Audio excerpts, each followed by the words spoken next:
Assalamualaikum warahmatullahi wabarakatuh. Halo teman-teman semuanya. Apa kabarnya nih? Semoga selalu dalam keadaan sehat ya. Saya Suci Nurrohma yang akan memandu jalannya acara ini hingga akhir. Pada kesempatan kali ini, saya akan membahas mengenai salah satu topik yang sangat menarik, yaitu tentang koperasi milenial untuk generasi milenial. Nah, aku nggak sendirian nih, tapi aku ditemani sama teman aku namanya Mas Alif Kuratul. Halo Mas Alif, bagaimana kabarnya nih? Alhamdulillah Mbak Rizka, saya sehat. Alhamdulillah, semoga dalam lindungannya selalu ya. Amin. Amin. Baik, langsung aja ya. Aku mau tanya seputar koperasi pada Mas Alif dan judulnya nih, Koperasi Milenial untuk Generasi Milenial.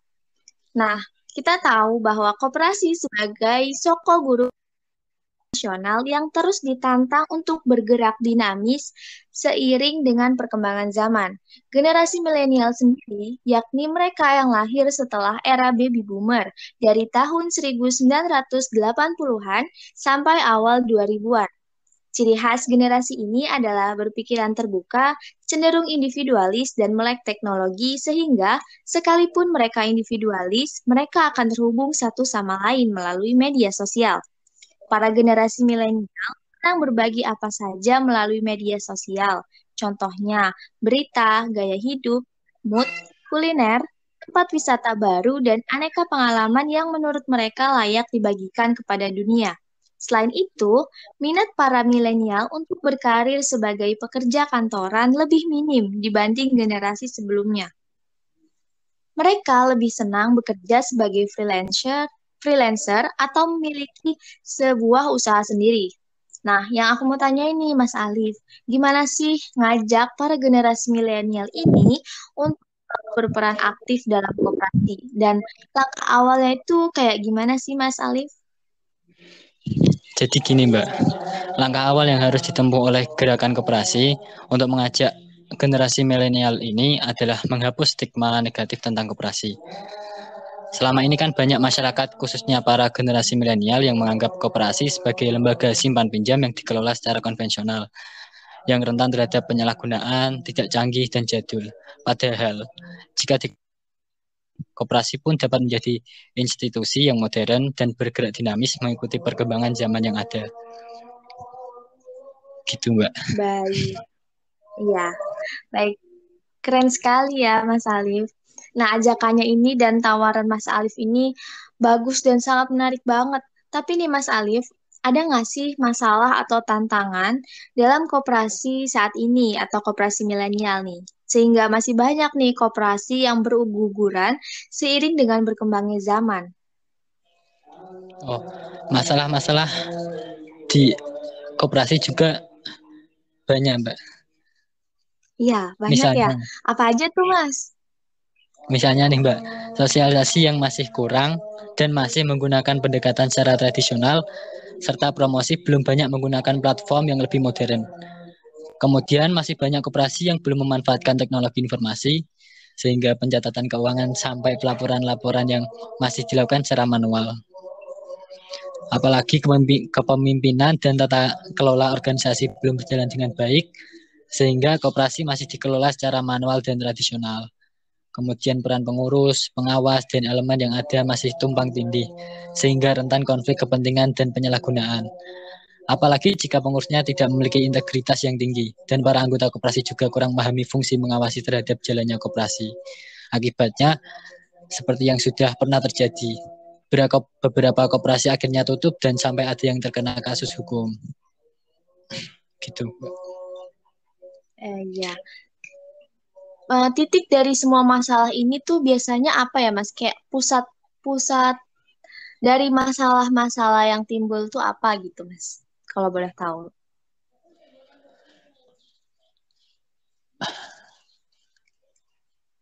Gimana Mbak? Ulangi Mbak, coba diulangi. Titik dari semua masalah-masalah nih yang timbul itu apa gitu? Oh, titik yang titik dari semua masalah tersebut, yaitu pelayanan kepada anggota menjadi kurang maksimal, ataupun jika sudah parah, anggota bisa dirugikan. Masalah-masalah seperti inilah yang membuat para generasi milenial menjadi tidak tertarik untuk mengenal koperasi atau lebih jauh menjadi anggota koperasi. Untuk mengelola keuangan pun, mereka akan lebih nyaman menjadi nasabah lembaga keuangan yang sudah memiliki sistem teknologi informasi yang lebih baik seperti lembaga perbankan.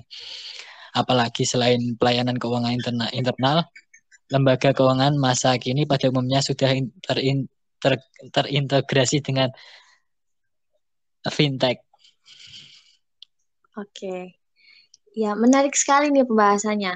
Oh ya, untuk lebih mengkoperasikan masyarakat dan memasyarakatkan koperasi, khususnya kepada para generasi milenial, koperasi mesti berbenah diri. Koperasi harus mulai melakukan rebranding ulang dari koperasi yang terkesan jadul dan konvensional menjadi koperasi yang modern.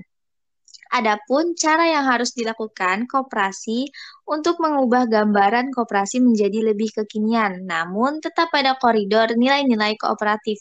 Bukan begitu, Mas Alif? Iya, Mbak. Iya, Apalagi itu pemanfaatan teknologi informasi. Saat ini kan aplikasi teknologi informasi dapat kita temukan pada semua bidang kehidupan ya, Mbak. ya Dari bener banget. kesehatan, transportasi, hankam, sosial, budaya, keuangan dan lain-lain. Agar tidak semakin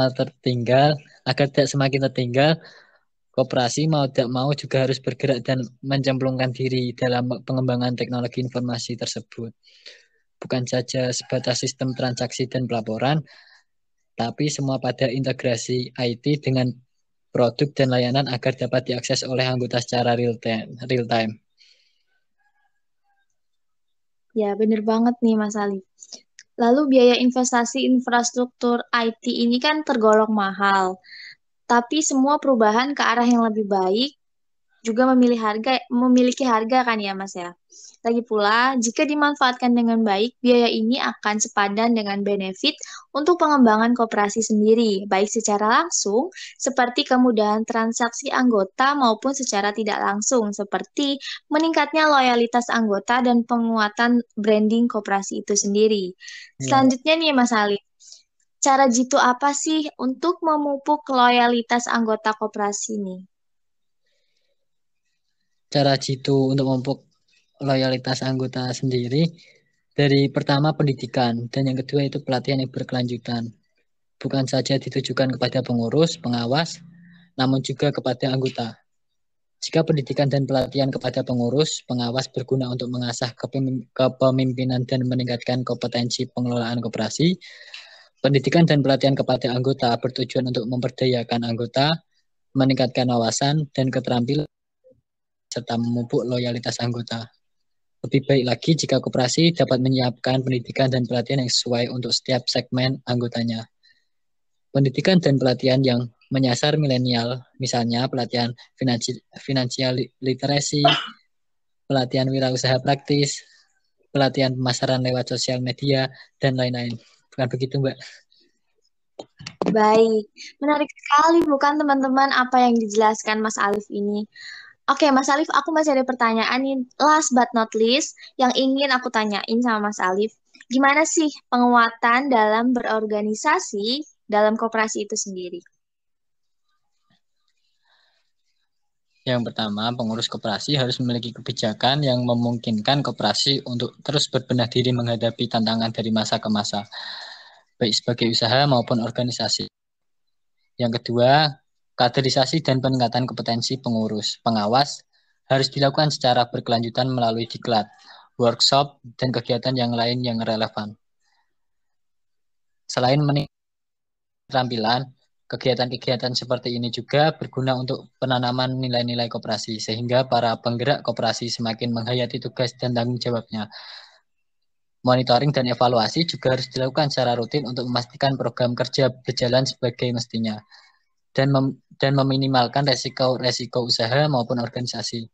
Selain secara internal, penguatan organisasi juga dapat dilakukan secara eksternal dengan membangun jejaring dengan lembaga-lembaga mitra seperti koperasi lain institusi pemerintahan dan lembaga lain yang relevan.